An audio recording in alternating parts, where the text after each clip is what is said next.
technical issue, but can everybody hear me? Yeah, we can hear you, Councillor.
The full Fire Authority meeting. It's the 18th of December 2020, and we're going to proceed with this meeting. I do have apologies for this meeting from Councillor O'Donovan and Councillor Sunderland. I don't know if anybody else has submitted any apologies. First announcement is my announcement is that there'll be a briefing on the Bradford tyre fire, but we will include this in the performance management agenda item number 13 as and when we get to that on the agenda. Item 2, admissions to the public. There's no items or required exclusion to the public and the press, and I certainly do not have any urgent items. Item number 4, is there any declarations of interest for anyone to declare? No. Okay, well, the next item on the agenda is item 5, which is the membership of the authority appointments to committees, which is agenda item 5 on your agenda. Yes, Chair, can I just take that one? Yeah, is that Nikki? Okay. Yes, it is. Yeah. Okay, Nikki, thank you. I'll just give a quick run through of the report because there's quite a few things that it's asking approval for. So the report advises members of a change in the authority membership, a change in the political balance and a consequent change to committee places. Councillor Graham resigned from the authority on the 30th of November, so the authority will carry a vacancy until Leeds City Council appoints a replacement, and that this will happen in mid-January. Kirklees Council recently also underwent a change in its political balance, and this has impacted on our own political balance at the Fire Authority, and that's detailed at paragraph 2.2. Councillor Akhtar is the Labour member who has now been replaced by Councillor Carl Burke, a Liberal Democrat member. The revised balance on the authority impacts on our committee places, the effect being that the Labour group will lose 1 seat on the Community Safety Committee, and this will in effect be Councillor Akhtar, and the Liberal Democrat group will gain a seat.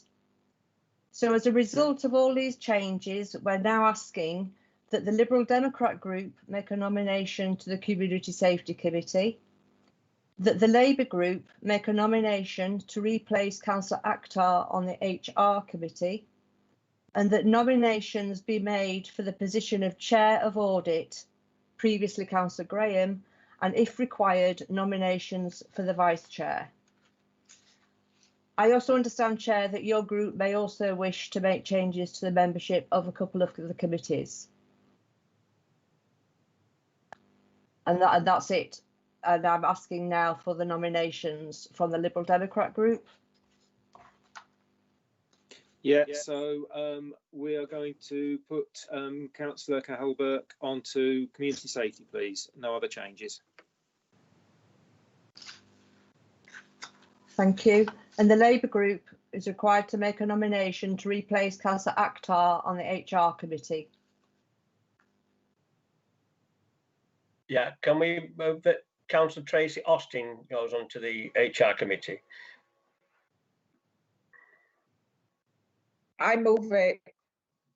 Councillor Angela Renner moving. Seconded. I'll second it. Thank you. So that's Councillor Austin on the HR Committee.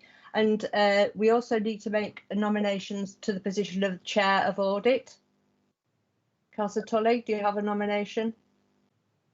Yes, I nominate Councillor Renshaw to be the Chair of the Audit Committee. Thank you. And as Councillor Renshaw was already Vice Chair, that leaves a vacancy for Vice Chair. Do you have a nomination for Vice Chair of Audit? Yes, Councillor Almas. Thank you very much. And any other changes that the Labour group wish to make, or any group wish to make to the committee places?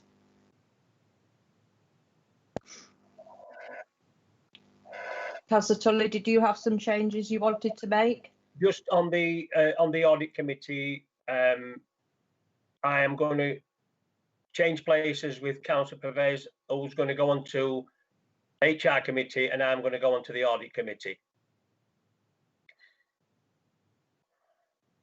Thank you very much. So all those nominations approved. Can I ask the authority to then formally approve these nominations?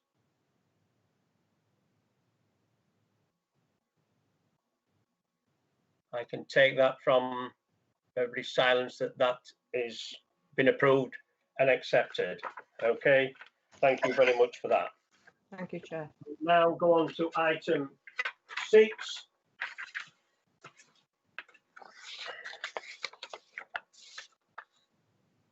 Which is the minutes of the meeting held on the 18th of September 2020. Is there any matters arising out of these minutes?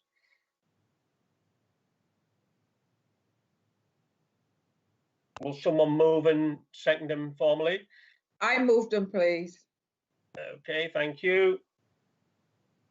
Is the item 8 is the minutes of the committee. Sorry. Item 8 is the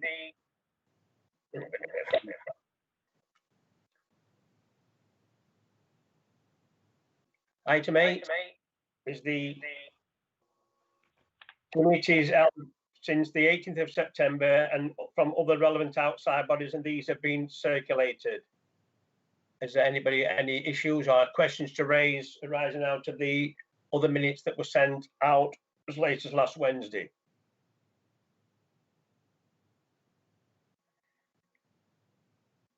No. Okay, we'll move on to item 9, which is the authority constitution review, and it's to approve changes to the authority's constitution in respect to the following changes: and the allocation of responsibilities on the retirement of Michael Barnes, the Chief Legal and Governance Officer, Monitoring Officer, and changes to the contract procedure rules. It's Nicky's. Are you taking that, Nick? I'll take that, yes, Chair. Yeah. Yes, Can I- yes. Just before I go on to that, Nicky, I think I've got Councillor Pollard who's got his hand raised.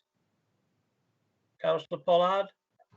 That's true, but if there's going to be an introduction to this, I've just got one wee query, which can wait until the presenter is done. Okay, thank you. Nicky? Yes, thank you, Chair. So this report seeks member approval for changes to the authority's constitution, consequent upon, as you say, the resignation of the Chief Legal and Governance Officer.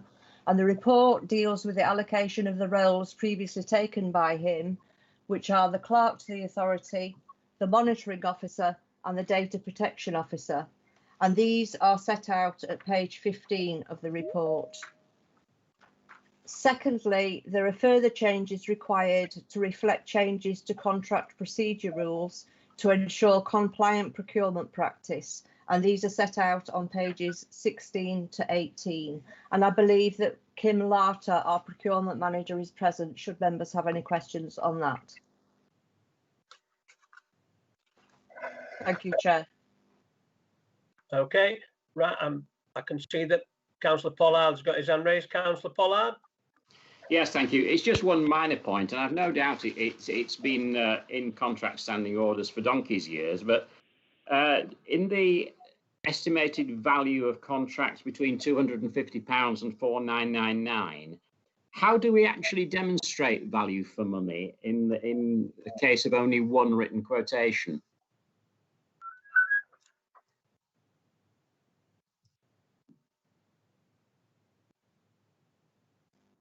Kim, do you want to answer that question? I can try, yes. Hello, everybody.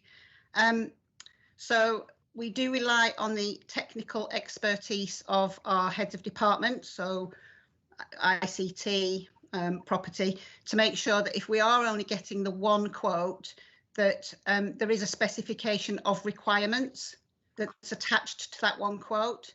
That would probably only be used for very specialist types of goods and services. So there is the facility and the function, particularly now that we are promoting compliance to CPR, and that the corporate procurement team are now more heavily involved in all procurement projects. So that's something that we can certainly promote, that they are making sure that they can justify that best value is being achieved. Okay. Councillor Harron, did Councillor Harron have your hand up? It's a supplementary to Mike's point, really. How often do we use waivers we use waivers in other organisations which I'm a member of, to the extent of millions of pounds a year. Is that what we're talking about now? And what proportion of our purchases is subject to this shortcut, as it were, that no competition? Hi, good morning. So historically, I think this has gone under the radar and we've not actually been aware of people undertaking projects without following CPR. But what I have introduced now is a formal exemption to CPR, which CPR contract procedure rules do allow us to do. And there are some valid best value, social value exemptions that are applicable. So now for an exemption, a form has to be filled in and completed and sent through to me. I will then review that and make sure that the information that's included in that form is correct and accurate. And for ones that I think that are applicable, I then send through to the Chief Finance and Procurement Officer, who has to sign that off and approve it.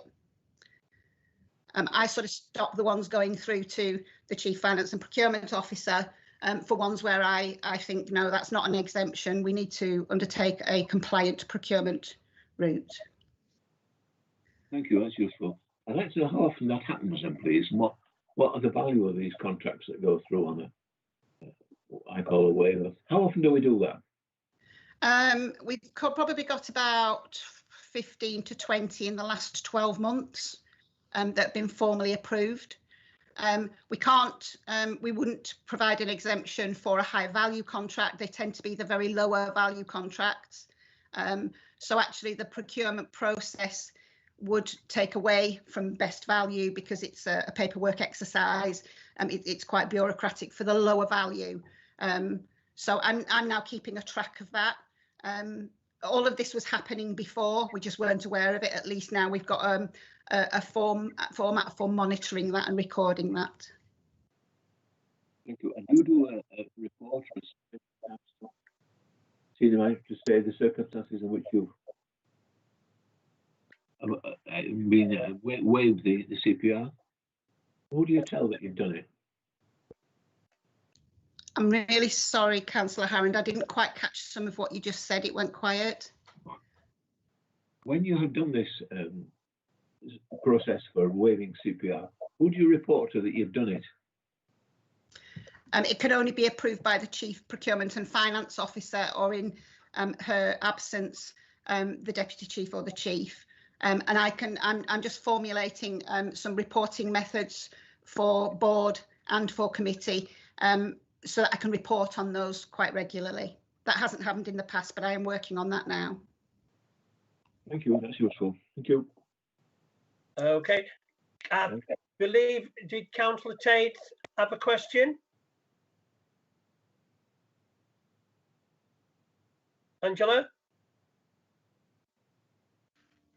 I did, and then I thought I'd answered it myself, but my question was, under the monitoring officer and proper officer, I was wanting to know what the CX meant and who that was.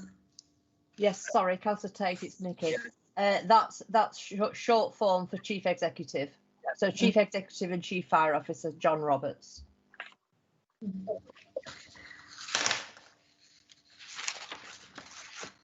Most of it.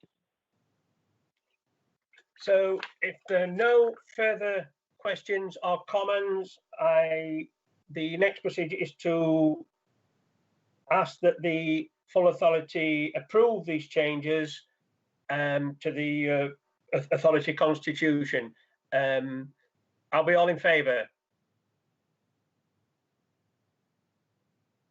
Yeah. Yeah. No. Is anybody against? No. Okay, so we'll move on to item 10, which is the statement of purpose, and I believe this is Nick who's going to be taking this paper. Yeah, thank you, Chair. So this report presents a minor amendment to the authority statement of purpose. So the statement of purpose sets out our statutory duties and the requirements under the national framework and how we deliver those locally through the Fire and Rescue Authority by our strategic aims and priorities. It was last reviewed in 2017. There's just been updates with regard to a new set of values has been added and updates to our priorities within it. So minor amendments to the statement of purpose, and it's for approval, Chair. I'll take any questions.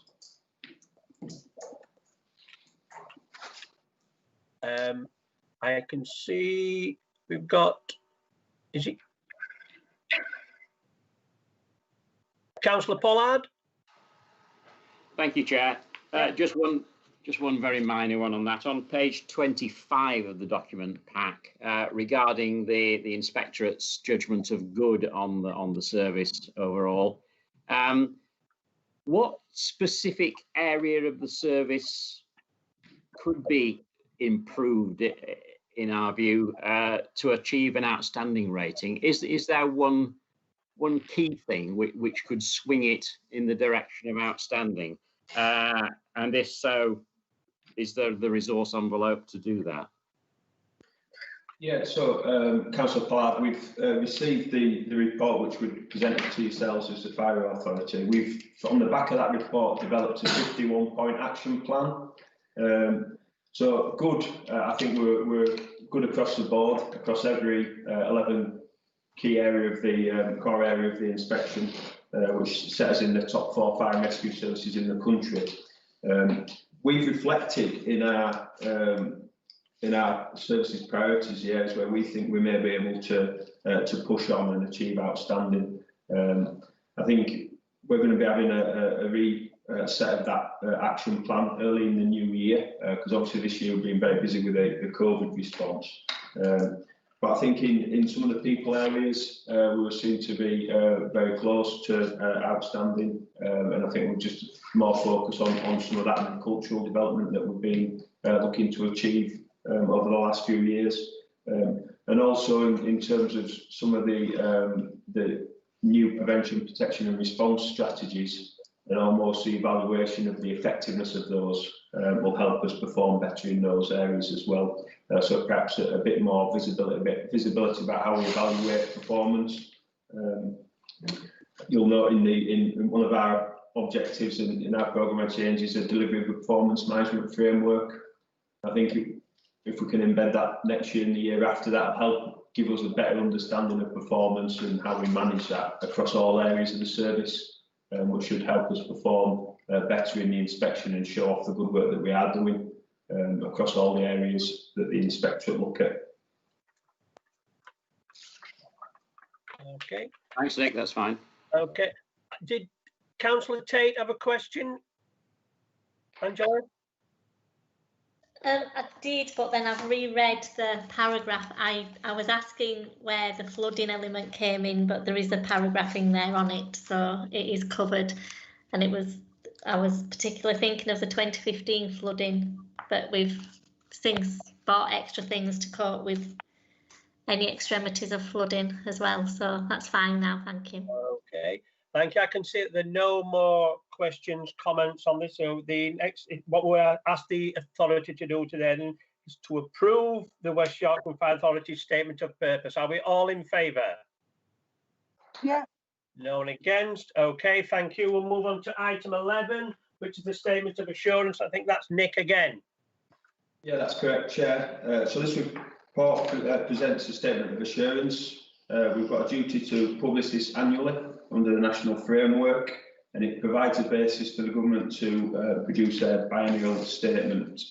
Again, it's a piece of work that's been updated really and brought up to speed with our current position this year. So it includes reference to the HMI and some of the points we've just discussed there with Councillor Pollard, as well as the programme of change, and also references COVID. So it's an updated statement of assurance. It's for approval. It will be published on our website and available for the government to reference in their biennial report. And I'll take any questions on it, the paper, Chair. Councillor Pollard. Thank you, Chair. Page 37 of the document pack with regard to communication and engagement. That strategy policy is due to expire at the end of the month. Have we got a refresh for 2021 onwards in the works there? And secondly, just on page 40, again, so actually looking at flooding, do we actually work proactively with the Environment Agency on the flooding issues? Yeah, okay, so John might want to come in, the chief, with regard to the communication engagement strategy, but it will be something that we do maintain and refresh. So I'll look at that way and speak to Louise Johnson, our head of comms, and make sure that's in hand, councillor. With regard to the flooding, that is a certain area where we do work closely with the Environment Agency in the preparation for it, so understanding the risk of flooding in certain areas, but also the response as well. So we have very close working relationships with the Environment Agency as part of that. Okay, thank you. Okay, I think I've got Councillor David All. David? Yes, thank you, Chair. It was just a comment, really. If we look at the summary, right, the summary page, right at the front of this report, we're required to provide this in an accessible way to our communities and to government and local authorities and other partners. Now, I reckon probably government, local authorities and other partners find this quite accessible, but it is quite a dense and impermeable document. And I wonder whether, how can we make this more accessible for our communities? Should we spend time doing that? Or is there a way we can do it? I just want to know what the officer's opinion would be, please.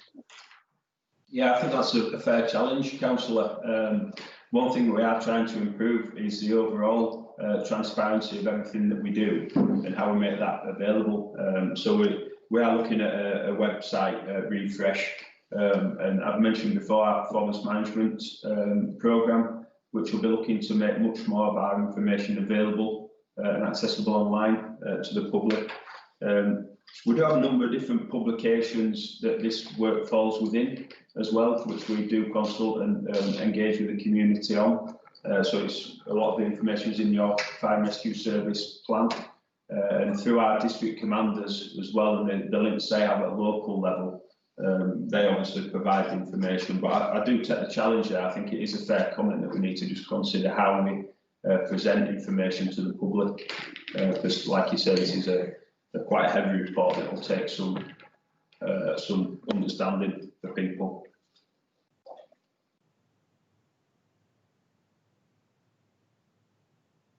Okay, there is no further questions or comments. So again, can I ask the members to approve the statement of assurance? Are we all in favour?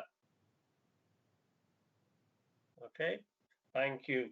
The next item on the agenda is the programme of meetings for 2021, and there is a slight amendment. Is that yours, Nikki? Yes, it is, Chair, thank you. It's just to ask for approval for a change in the January date for the local pension board.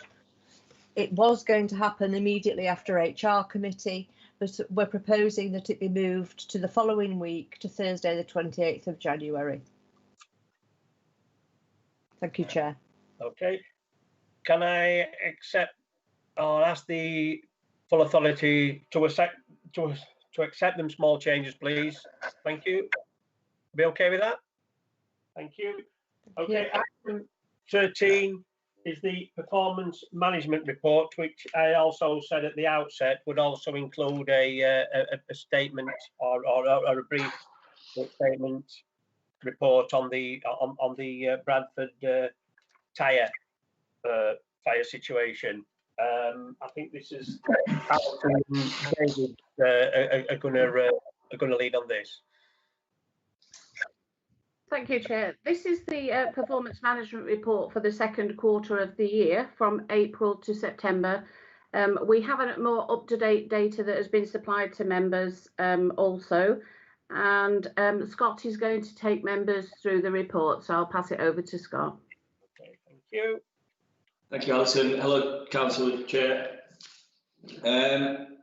So this report covers, as Alison said, the period the 1st of April to the 30th of September, and highlights how we performed against our service delivery targets, our operational risk visits, our safe and well checks, the incidents we've attended above 6 pumps, and violence at work. I have sent members out a more up-to-date look at our performance dated the 16th of December. Hopefully members can see that the performance is generally been very good this year to date, and it's looking like the trend will be that we'll continue this throughout to April. There are 2 areas currently in amber. They are total activity and prevalence of false alarms. Total activity is falling, and it is anticipated that by the time we get to April, as we've seen our historically busiest periods of the year, we should see that come into the green. The prevalence of false alarms will stay in the amber, and this is because of our mobilising strategy between April and August, where we changed, because of COVID, to attend all fire alarms where we wouldn't normally do that. As we move through the report into operational risk visits, we have done 60% fewer operational risk visits compared to last year. This is due to the lockdown. However, we have still continued to visit premises that have been identified as high risk through members of the public or through our fire protection teams. And we are now preparing to continue our ORV process, starting early in the new year, which will be linked in very, very closely to the work that Dave Teggett has done towards Grenfell. Through safe and well checks, safe and well checks, we have restricted the amount of safe and well checks we've done throughout the year to date. However, everybody that has contacted the fire services has received a response, and those that are more vulnerable in our communities have received a visit. So we're not leaving anybody in a state where they are unsafe. As of the 1st of December, our prevention teams, our specialist teams, are out now preventing and delivering fire safety checks to the most vulnerable people. And from January, February onwards next year, we do anticipate that crews will be going out and delivering visits as well. From there, we move through to a breakdown of the incidents we attend. This has been mostly consistent over the last 5 years in terms of the proportion and how they're broken down in terms of false alarms to secondary fires to primary fires. Although, as I said at the outset, the performance against our indicators and targets is looking very positive. There is a section of comment on fatal fires. Since the submission of this report, there have been 2 further fatal fires, one in Halifax and one in Leeds. We are currently producing coroner reports on them fires. The fatal fire that occurred on the 3rd of July was a male of 65 years old and was caused by a naked flame coming into contact in his kitchen with combustible materials. And again, we have submitted a report to the coroner on that. As we move through the report, section 6 is fire-related incidents attended by 6 pumps and above. We are performing quite well, again, against these larger incidents. The incident of note, also the Bradford tyre fire, will be covered by District Commander Ben Bush once I've run through this report. And finally, attacks on firefighters. So this covers the period up to 30th of September. And also we do see a spike over bonfire period, which again will be covered by Dave Teggett in the report after this one. Happy to take any questions on that, councillors.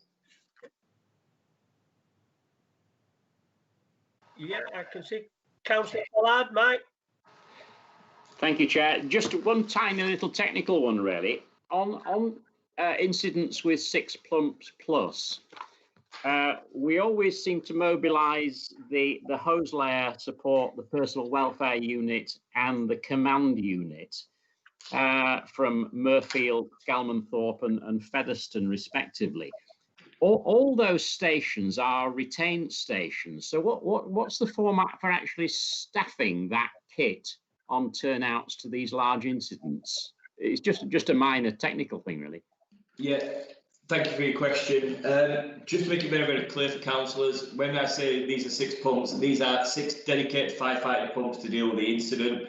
There will be a number of support pumps attached to that incident as well, which will take our overall resource quite higher. The position of our support resources, such as the hose layer, such as the welfare unit, are at our retain stations, but they're also at our retain stations, which have got very, very good appliance availability. So when we talk about availability at them stations such as Skelmerthorpe and Murfield, we're talking that these resources, and because of how they're staffed, we're in the high 90th percentile. So we have planned for these resources to be available all the time, and we don't receive any concern that these resources are ever unavailable on request. Yeah, it's interesting, isn't it? Because I mean, yes, if those are stations that do historically have very, very good availability, what happens when Sod's Law does kick in on the occasion when basically it isn't going to happen? Presumably somebody gets whizzed in from the operational pool situation, but how does it actually get triggered? Yeah, absolutely, Councillor. There is resilience built in. So for the command unit and the personal welfare unit, we do have backups for both of them vehicles. And then for the hose layer is on a pod that can be picked up by other vehicles based at Hull-Time stations such as Stanley and Hunslet. So we do have resilience if for any reason them stations were to become unavailable. Okay, that's fine. Thank you. I think I have a. Is it Councillor Tate Angela?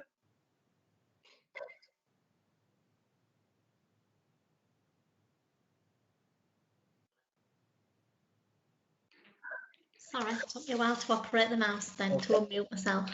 It just kind of comments really, and I just wanted to check the figures on the 29 incidents of the attacks on firefighters so far. I assume that we're talking the same time period with all the comparative data. Is that correct?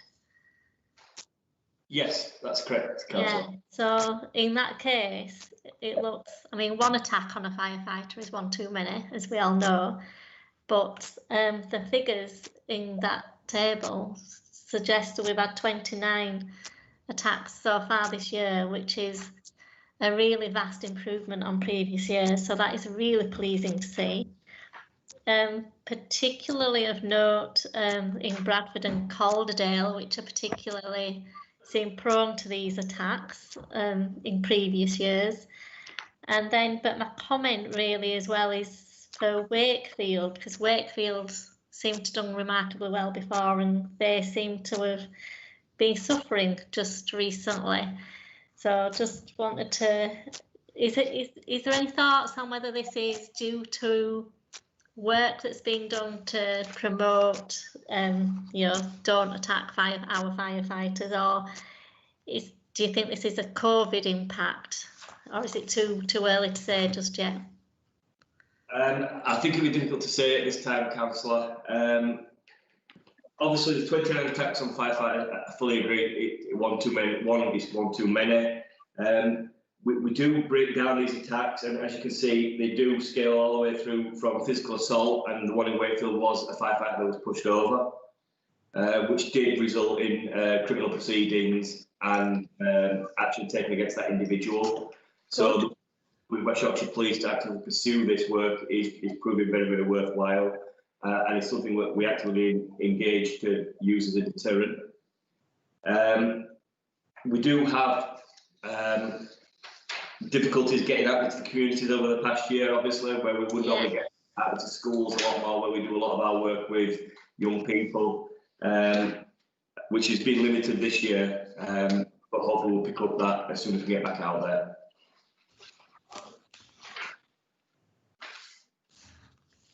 Okay, thank you. Okay, and I think I've got a question or a hand up from Councillor Renshaw. Karen? Thank you, Chair. Going back to page 50, you mentioned about the prevalence of false alarms being in amber, and I've got it in red, and I don't know if I've got the most up-to-date one or whether you have. So I just wondered if you could check on the figures for that 11.8%. I'll check on the figures I provided, Councillor. So I did send one out as of the 16th of December, where for the whole of West Yorkshire, we're currently at 8.2% for pregnancy farms. I will make sure you get the most recent version of our performance. Okay, thank you, Chair. Thank you. Yeah, I've got a hand up, Councillor Aaron Peter.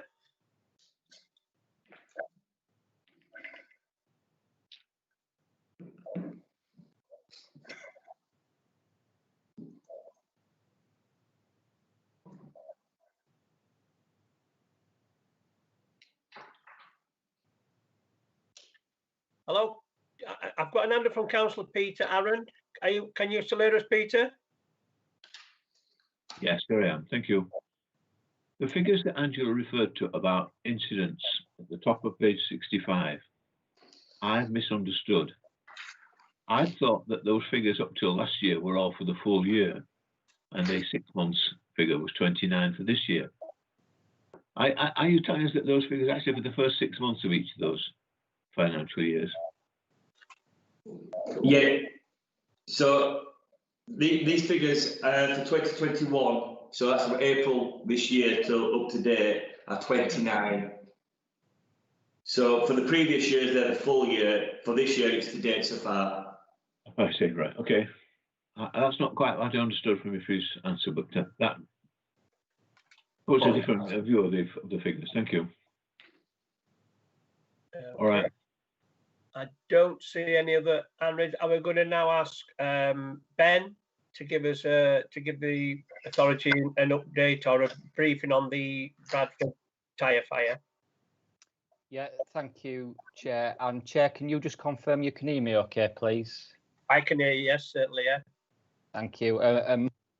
Councillor, so I'll give a brief overview of the timeline of the tyre fire and also give an overview of the multi-agency effort throughout the incident, and then at the end what is happening moving with regards to the site. So just to start with, to take you from the beginning, this incident happened on the 6th of November. It was a Monday morning, just after 3 a.m. in the morning. It was a waste tyre fire on Spring Mill Street in Bradford, and it was actually an old go-karting track. The site is basically used for storage of waste tyres, the operator being a company called Equalitire, and the Environment Agency had estimated around 600,000 tyres on site at the time of the incident. With regards to our resources on scene, so we had at the height of the fire 15 fire engines plus supporting appliances, and this equates to around 100 firefighters and officers dealing with this incident. So that just gives you some idea of the scale. We also had specialist appliances, so we had our foam unit because we did use foam on the fire. We also had aerial appliances, and we also had our high volume pump, which is kept at Stanley Fire Station, and that's a large pump, and that has the capability of pumping 7,000 litres of water per minute. And because of the large quantity of water that we actually needed for this incident, we also made use of water from a reservoir at the nearby chemical site, Camira. So that was a huge help to us at this incident, and we really appreciated their support. Also to support us, Bradford Council provided us with some heavy plant machinery, and this was vital really for us to put the fire out. Basically, they were dragging the tyre piles apart for us, and it allowed us to basically get deep into the stacks to extinguish the fire. And the plant drivers were working around the clock with our crews. So again, really appreciative of the support and assistance given by Bradford Council. A major incident was declared, and that was mainly due to the impact on the rail infrastructure, but also it did impact greatly on the local infrastructure of schools, transport and businesses. With regards to coordinating, a TCG, a tactical coordinating group, was set up with all key agencies present, which included Yorkshire Water, Environment Agency, Public Health England, Network Rail, to name a few, and the TCG met daily to coordinate the response. and a special ops room and SOR was also set up at Trafalgar House, the local police station, where we had commanders from fire and police, along with the local authority emergency planning team coordinating that local response. And again, this was really effective and worked really well. The fire produced, as most people probably could see, it produced a huge smoke plume, thick black toxic smoke, and this was a big concern, main concern for all agencies really. Businesses, residents had to evacuate for safety reasons, and this included actually the local court in Bradford Crown Court, and also the police station was affected in those first few days and needed evacuating, along with many road closures in the local area, which were managed by police and council wardens. Up to 20 schools were evacuated, and this really was due to the fact that the current advice for reducing the spread of COVID, was for them to leave windows open to increase airflow. But obviously this would then increase the risk from smoke, because we were telling people to keep doors and windows closed. So unfortunately, at the height of this incident, up to 20 schools were closed as well. We were kept updated via the Met Office on weather reports, so we could predict really the direction and the impact of the smoke plume. And also air quality monitoring was set up by Public Health England and Environment Agency, and the information from the air quality cell was used to inform the public health risk and what advice was put out by our comms teams. And the quality testing was also supported by teams from both Bradford and Leeds universities. They also got involved to support the effort, and again so we could advise public health in Bradford. With regards to the Environment Agency, just going back a little bit, they were actually made aware of this site back in June of this year. They'd investigated the operators of the site. This was following reports of suspected illegal storage of waste tyres, and this is still ongoing by the Environment Agency. So they were aware of the site, and it was being investigated, but they had produced an incident response plan back in the summer in case of a situation, a fire situation, and that response plan was in consultation with ourselves and other partners. Throughout the incident, the EA were on site. They used pumps to direct the water, basically, the millions of gallons of water we had to put on this fire. So they directed that. The water had contaminated by the tyres, so they directed into the sewers away from the becks, just so local water courses were safe and didn't get contaminated. So, you know, EA did a good job. They worked well with crews, and at its height, there were actually environmental agency staff working around to respond to this incident. So it was a huge incident for all involved, really. With regards to our pre-planning, so we were also notified about this site going back to July now, and the issues with the tyre storage. So local fire crews actually visited this site along with the Environment Agency and local council. And fire crews were involved in giving advice to the operators, but they also took the time to familiarise themselves with the hazards and risks involved. So, excuse me, so they would look at things like what we call exposure risk, so what would impact in a fire situation. So we were aware of the railway, we were aware of local businesses, and also looked at the best access to the site should we be attending an incident.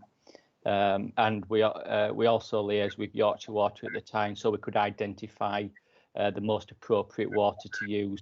We have it there. So just moving it on 8 days, Wednesday the 23rd of November, this was when the fire, we put out that the fire was officially extinguished, and then it was just followed with damping down for several days to follow. So it was actually Thursday the 26th of November, so 11 days after all resources actually left the scene.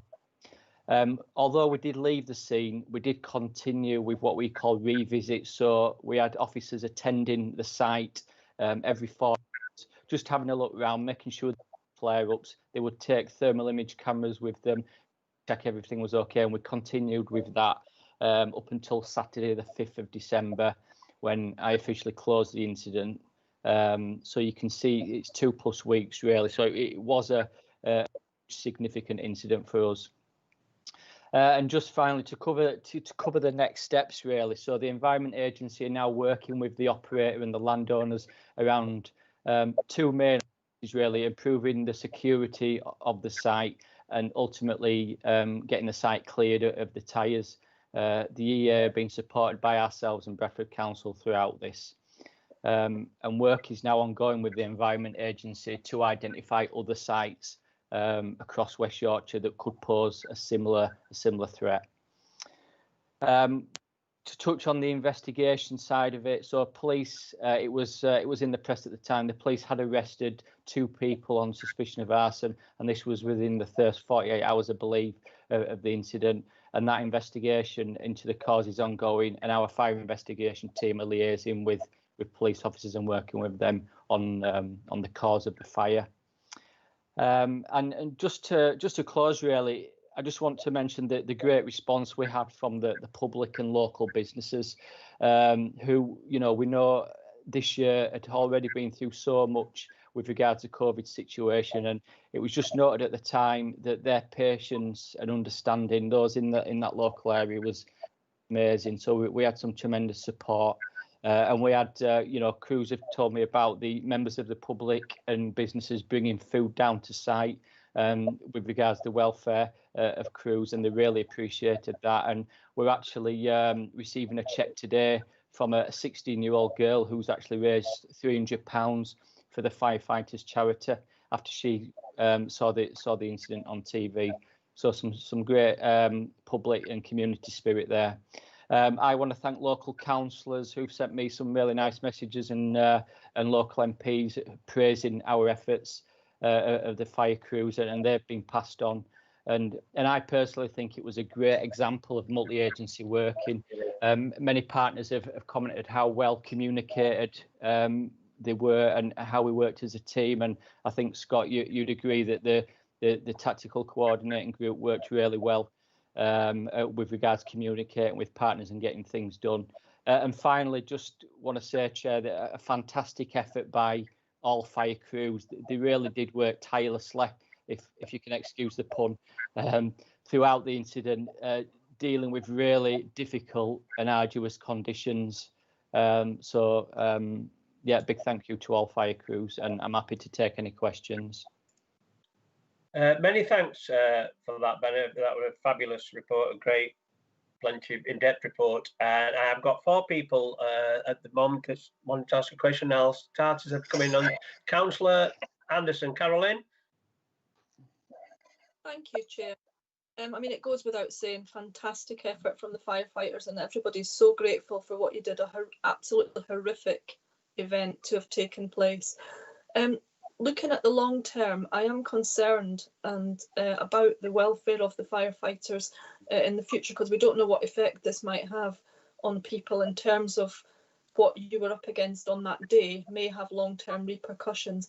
Was there, can you foresee anything that might happen long-term, or what have we got in place to make checks from here on in, you know, every so often, to make sure that there was no lasting health impacts on the firefighters who attended that fire? Yeah, thanks, Councillor, and you're quite right. I mean, this fire and any incident really that our firefighters attend, we keep an eye on the health of firefighters. The PPE that we supply to firefighters has significantly improved over the years, and firefighters have just recently been supplied a higher grade of what we call respirators, and they were all in use at this fire. But yeah, it goes without saying we do keep an eye on the health of firefighters via us at district, myself as a district commander, and our occupational health unit. And that isn't just this incident. That would be for the job in general, as we'd say. So yeah, we would be keeping an eye on all health fighters going forward. Okay, the next I've got is Councillor. Okay, so Councillor Shaheen, was here? Can you hear me? Yes. Yeah, thank you, Chair. I just want to say thanks, Ben, for the update. Once again, like my colleague councillor actually did say, fantastic efforts from the fire service and the multi-agency response, really, including West Yorkshire Police, the Network Rails, other businesses, partners, Bradford Council and stuff. So it's been an amazing response. And I do really appreciate you keeping us updated as local elected members as well. So that's thank you to yourself, really, Ben. But you touched up on a lot of the points that I did actually have down in regards to working with other sites as well that you've identified, and the plans that you've put in place. They're really welcoming.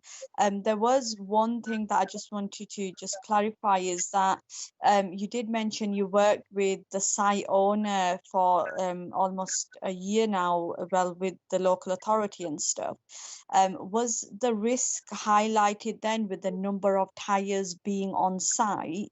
Because obviously, like you've just touched, there's been so many tyres on site which caused a lot of damage in the local area, with schools being closed, traffic and things like that.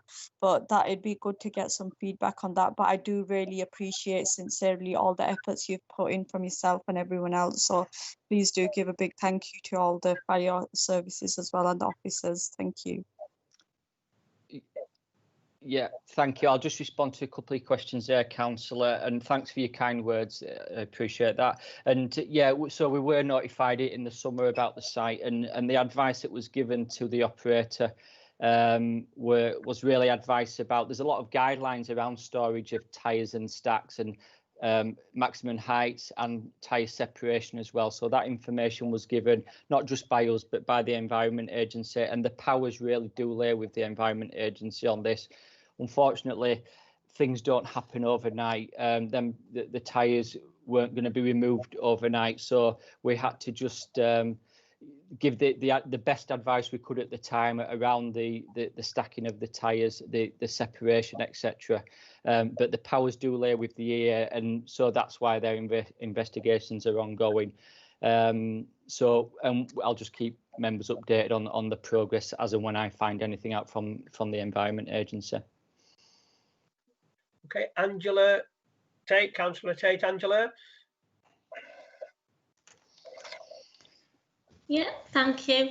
I echo everything that Councillor Shaheen's just said, with our thanks.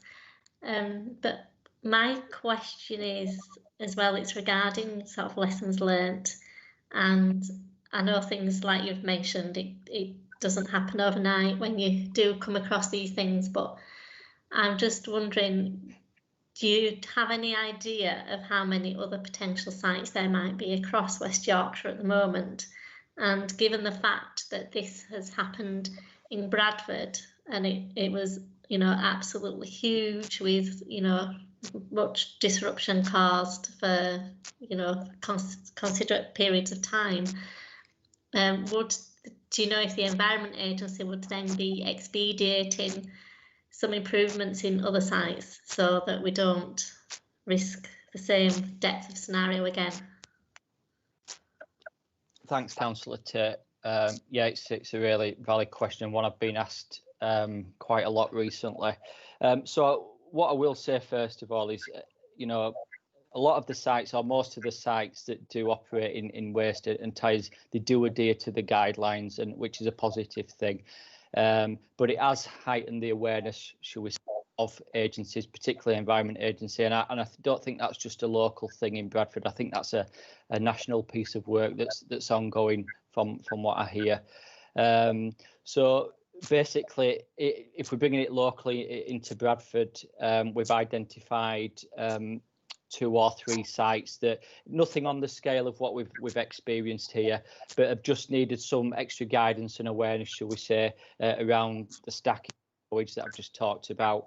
And I suppose it has brought it up the agenda, if you like, and sometimes incidents like this to do that, but that's a fact. So we're probably, I'll say a handful. I don't know exactly how many sites, but not so much concerned about that have just needed some extra guidance, shall we say, on the stacking and storage around tyres and the limits involved. So it very much is the Environment Agency that are leading on this, but ourselves and Bradford Council, it's a bit of a team effort. Is there follow-up visits to these sites that have had this guidance given then to ensure that they've followed the new guidance?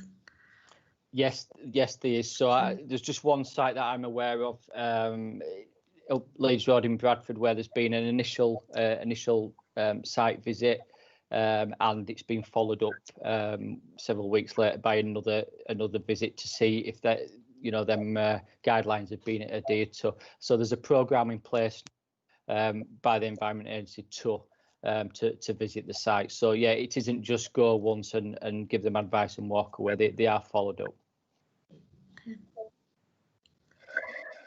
Okay. Right, Councillor Wenham, Angela.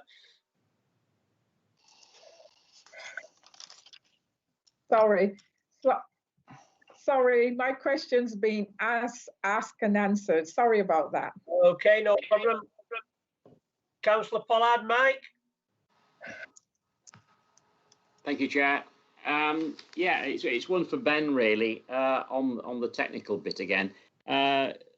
Caroline obviously raised the issue of potential sort of long-term hazard to health for firefighters fighting this sort of fire. What proportion of the firefighters actually sort of in close contact on the fire ground at any one time were in full BA kit rather than just PPE style respirators? Yeah, thanks, Councillor. So they were five, and they would make their own risk assessments, Councillor, on this. So it's obviously if firefighters were in the risk area in smoke, they have full breathing apparatus available to them. Breathing apparatus available on every fire engine in West Yorkshire, so that is always an option. Those that were on the periphery, that it would have been uncomfortable in smoke, we would obviously encourage our crews to be upwind, if you like. But it wasn't just our crews as well. We had police officers and council workers on the cordons that were being affected. So we had the respirator, PPE and the masks on, and yeah, I don't know the exact numbers, Councillor, but we did have firefighters throughout the week, really, throughout that first week in breathing apparatus. If they were in that risk area, we wouldn't be expecting to put crews in smoke for any length of time without sufficient PPE. And that would all be documented on the risk assessments from the actual incident. Okay, Councillor Mohammed Nusrat, can you hear me? Can you come in?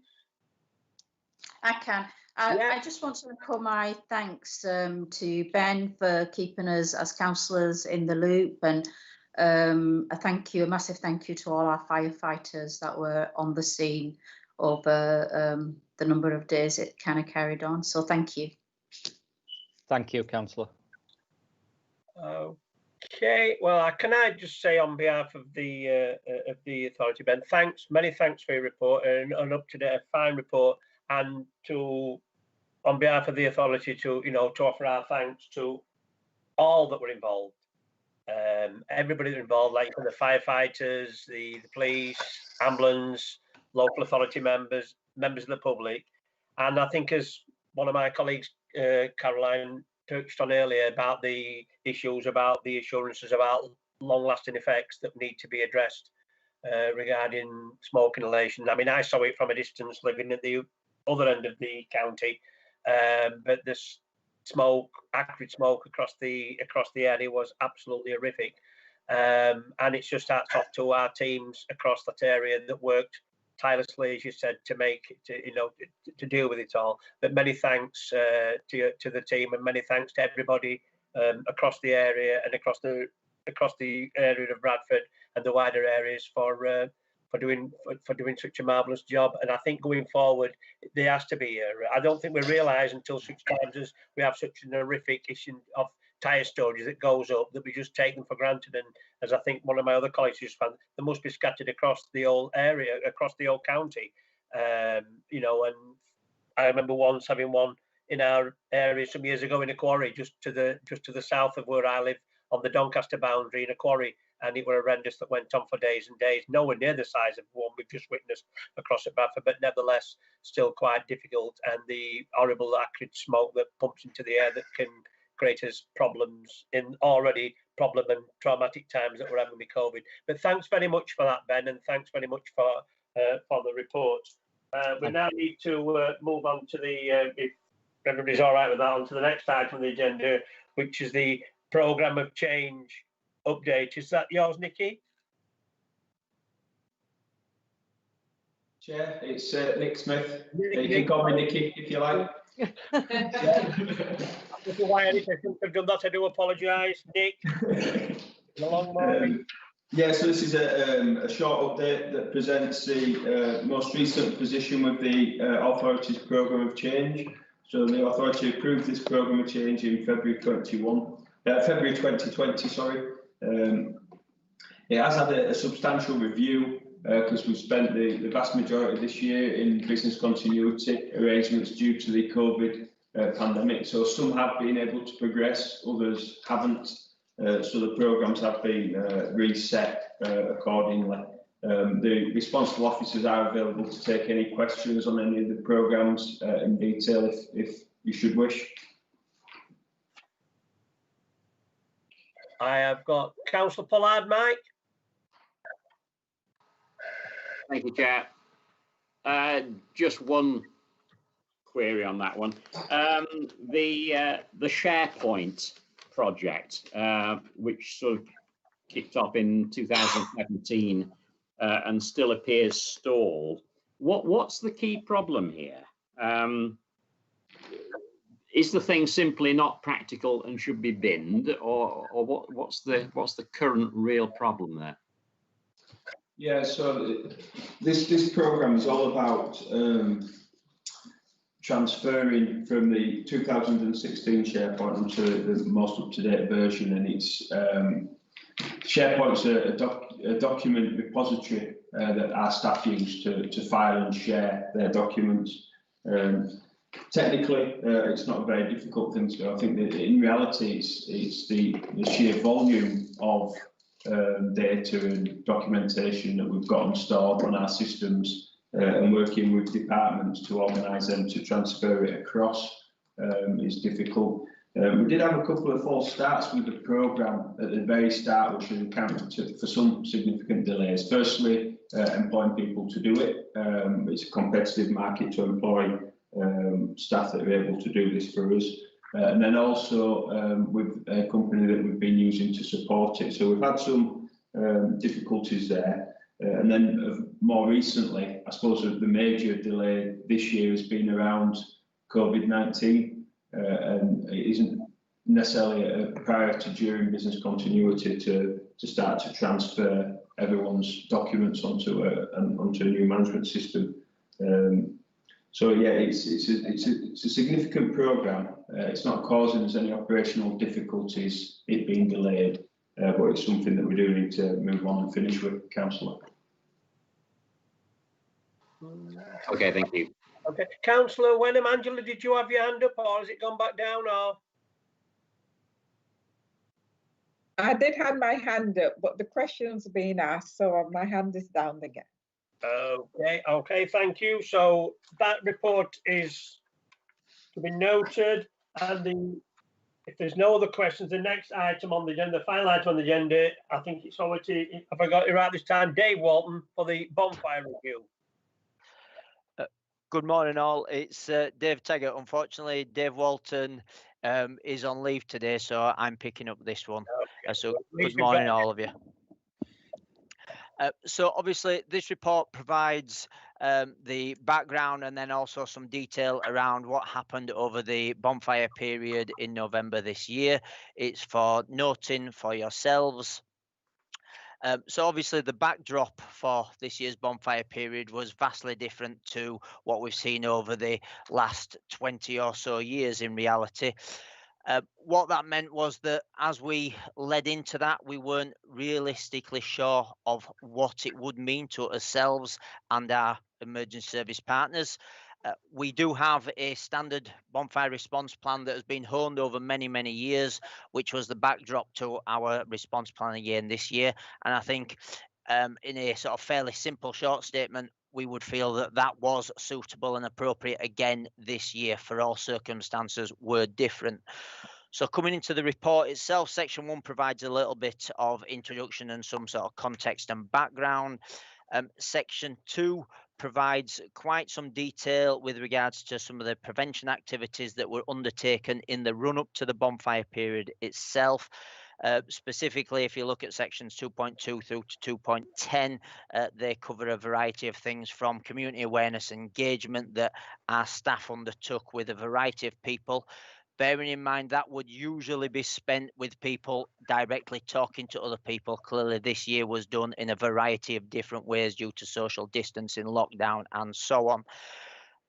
Because of that, we increased the use of our social media, and the corporate communications team did a massive job this year in helping to push a lot of things in a more detailed manner than they have done previously. Due to that, we reached in excess of 1.7 million people through the variety of different social media channels, which is a significant increase over the period from last year. Section 3 looks at the operational response. For the plan this year, that covered a period from Wednesday the 4th of November through to Saturday the 7th of November. It then provides some additional information with regards to some of the assets that we used and had available to us. So over the bonfire period, we have what's known as fire cars available. There are 10 liveried police vehicles with both police officers and West Yorkshire Fire and Rescue Service officers staffing those. They are spread throughout the county within Bradford, Leeds, Kirklees and Calderdale districts. We use those vehicles to allow our frontline fire appliances to remain available for life-saving activity. These fire cars are able to attend incidents, assess and carry out risk assessments to make a determination on what we would or wouldn't need to do depending on what we see. Along with that response, there were a number of other things. So we stand up additional resilience appliances. So these are extra firefighting appliances that are based throughout a variety of different stations, again, to pick up the additional number of calls that we expect to see throughout this period. We have additional staff in control. There is a specific command structure set up that works primarily out of our command room down at SDC. And then we have a number of staff embedded within the West Yorkshire Police headquarters and their special operations room to allow some additional sort of contact and ease of information passage between ourselves and our partners. So if you move on to section 4, that identifies the number of incidents that we attended.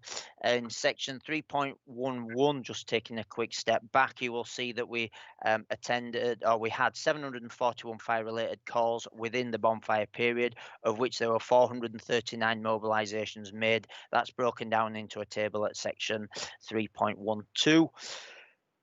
Section 4 is the actual incident analysis, so it breaks down some of the incidents that we attended and shows them and sort of provides comparisons over previous years. Unfortunately, as we've seen in previous years, Section 5 also identifies the number of attacks against firefighters and other emergency service personnel.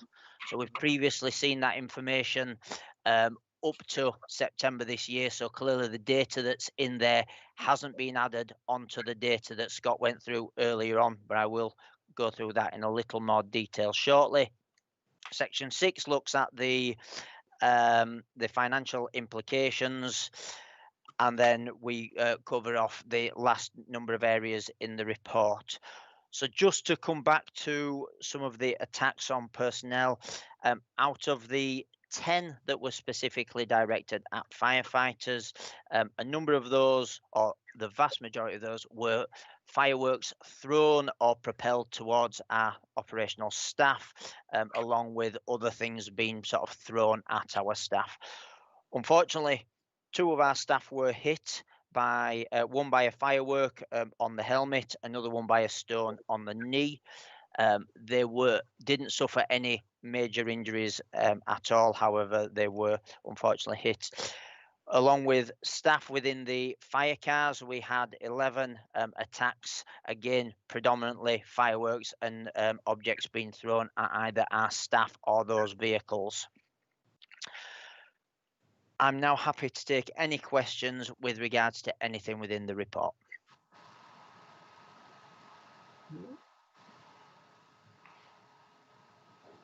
Yeah, Councillor Pollard, Mike. Thank you, Chair. Councillors across the district make all sorts of worthy noises about climate emergency and air quality issues. And then, of course, we read section 9, para 2 of this report. Atmosphere around bonfire night events up to 100 times normal level of soot in the atmosphere. It is patently fairly horrendous, really. Is it actually time, in our view, to call for all fireworks sales that are not for organised events should be banned? I seriously think we're getting to the point where this particular exciting event back in 1605 or whatever should probably stop being, quote, celebrated, unquote. It's a menace and an inappropriate use of resource. Yeah, if I can just respond to that. Now, obviously, our normal response to fireworks is that we would generally say to people not to purchase their own fireworks, and we would usually say you should be attending some sort of event that has been put on by a professional body. Obviously, in doing that, that allows the vast majority of fireworks to sort of be undertaken in a safe manner.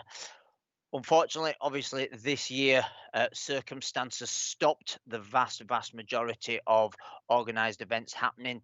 So what we did see this year was an increase in the sales of fireworks, generally to members of the public, so as they could continue on with that. Obviously, there is legislation out there that does reduce the amount of fireworks that people can currently buy and those types of things. We would say that all staff and all people, should I say, should, if they are using fireworks, ensure that they use them safely. Can we organisationally ultimately start to call for fireworks sales to be banned? It is something that we could potentially start to look at. However, there are a number of commercial reasons why I'm sure other people would disagree with that. Okay. Councillor Shaheen Fazia. Yes, thank you, Chair, and thank you, Dave, for the presentation. Firstly, I just want to thank you once again and thank the community and community organisations, as well as council-run organisations like the youth services and stuff that have actually worked really hard in different circumstances this year. And I want to note that a special thanks to Ben as well, because he has been in contact with us prior to actually bonfire night this year, knowing that it will be really different, and how we engaging with the community and how are we actually sending out these messages that might be via social media or maybe any other sites where people could access on news or anything like that in the local area. So that's been really good. So thank you for that, Ben. I think just coming back to Dave and the presentation, this year has been really different. And I think normally when we are having these meetings prior to actual bonfire night, it has been what we've actually said in regards to activities and what we will be doing, how we'll engage with the community and stuff. I think in the future we need to maybe like how and what we worked this year and what worked well, knowing the situation we was in, because going back to Councillor Pollard's point, in regards to the sale of fireworks, there was, even though the council was trying to enforce as much as they possibly can, we was in lockdown, the shops shouldn't have even opened, like even if we was in tears, they shouldn't have really been selling fireworks. People were still selling them. So how do we have that collective multi-agency approach in such circumstances that actually has a real effect when it comes to enforcement as well? So how do we make sure that happens? And I know it's just not the fire services role and responsibility to make that happen, but I think that's the type of things we need to be looking at. And because we wasn't really out on the ground as communities, although we was as locally elected members, but not many community centres could open their doors to the community to come and engage in different activities. So how could we plan doing something maybe different to make, just to be, have our backs covered in case something like a pandemic happened again? What do we do? Because bonfire night, people will still go out and celebrate it. And how do we make sure everyone's safe and our fire service people, even like we said, even one incident is far too many. So we want to make sure nobody is actually hurt. So yeah. Thank you, Chair. Okay. I got a question from Councillor Halmers. Yeah. I would actually echo the remarks already expressed by my colleague Councillor Shaheen. I think this year was an extraordinary year with all the issues we had on social distancing and so on. We must praise the proactive work done around the engagement and awareness, in particular with the communities and so on. I've got a specific request just for my own analysis a little bit. If I could be kindly provided with some figures of incidents and or activity with regards to, for example, attacks on our vehicles, specifically in Leeds, please, Leeds district for 2019 and 2020. If that could be done, I'd appreciate that, please. Thank you. Yeah, Councillor, what I'll do is I will pick that up with Toby May after this meeting, and we will ensure we get some specific information to you. Okay. Many thanks. Right, it's Councillor Renshaw, Karen. Thank you, Chair. I just wondered if there were, I appreciate that you can't stop people buying the fireworks, but it seems to be a continuous process once they've gone on sale for bonfire night right through to the new year. It seems to be consistent after that. And I just wondered if there'd been any court proceedings in place that you were aware of to take action against people misusing them, and about the cruelty to pets, because I've had quite a number of complaints this year, because like you say, it was different and people were having their own fireworks in their own properties. So I just wondered, because some people don't believe in them anyway, and pets are very, very scared of all the noises that they hear. And I just wondered if there was anything in place that, or any actions that could be possibly put in place to address that issue.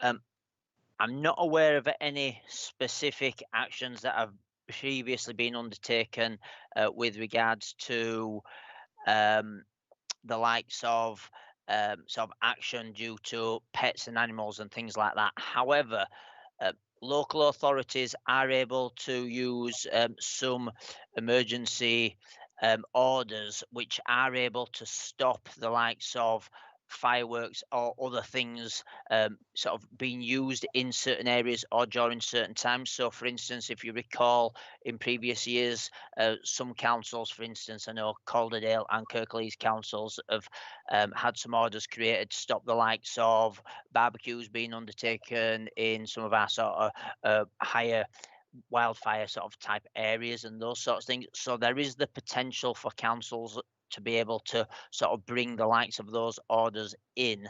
However, like all of these things, they then need to be policed. So it's one thing producing such an order, it's another thing having to have the staff available to be able to stop that happening. Obviously, from our point of view, what we do is we work with our local authorities, sort of partners, along with both Trading Standards and West Yorkshire Police, to ensure that the people that do sell fireworks do sell them in the most appropriate manner. So they are selling them to people of the correct age, they are storing them correctly, and those sorts of things. So there are quite a considerable number of checks already in place. However, there is potentially other things that could be done to help provide some additional assurance for certain people or certain areas. Can I, yeah, because I appreciate that and I understand what you're meaning, but you said something about limitations on the number of fireworks that people could purchase. But how is that monitored? And by whom is it monitored? So the actual purchase is unfortunately monitored by the sellers themselves. Obviously, in the main, the way that that will be enforced is that the actual selling of fireworks, generally speaking, they can only hold a certain amount of fireworks in a property at any point in time, which isn't a vast quantity. So they would only be able to sell the maximum amount that they're able to hold at any one point in time. That doesn't mean that somebody couldn't walk into a shop and frankly buy a large bunch today, go back a day later and buy another of the same quantity and frankly continue to do that. So it would be very, very difficult to effectively police some of those things. If you want me to be perfectly honest, probably the cost as much as anything is what would stop the vast majority of people buying huge quantities, because they are frankly becoming more and more expensive, particularly the larger quantities involved. Dave, it's Chris Kemp. Can you hear me? Yep. Yes, we can, Chris.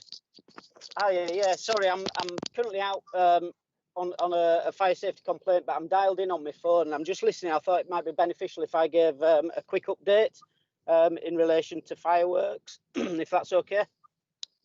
Please do, mate. Okay. So can everybody hear me okay?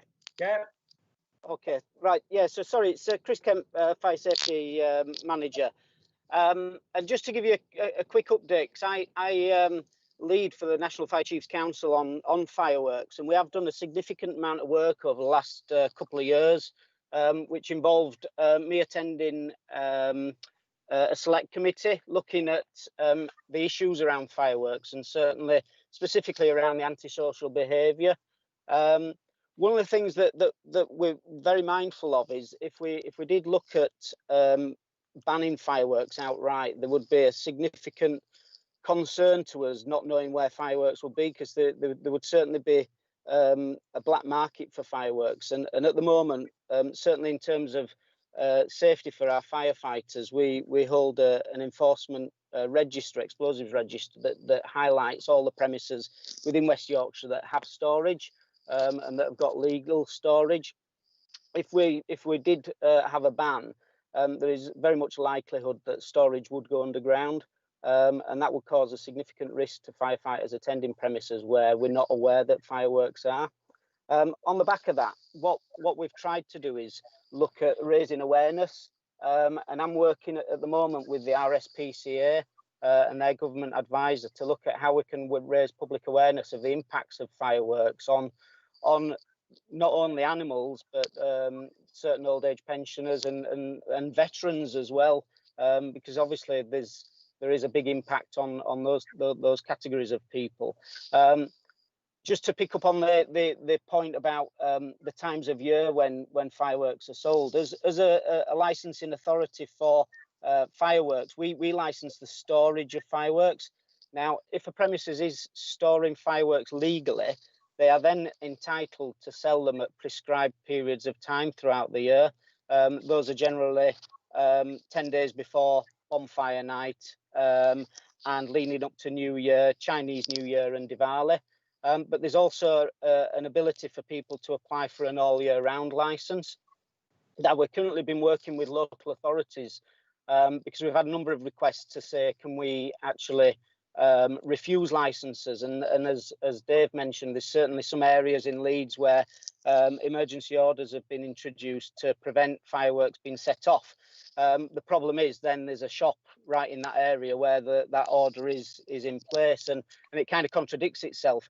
The problem is the requirements for issuing a license are very specific and are set in law, and we've got only specific criteria that we can apply should we want to refuse a license. Sorry, somebody try to come in there? No. Yeah, so in terms of refusing a license, the only grounds that we have to refuse a license under legislation is if the person is not a fit and proper person.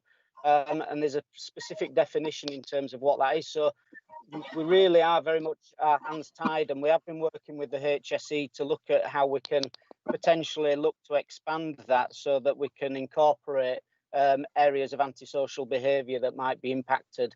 But again, clearly where the shop isn't always where people are setting the fireworks off.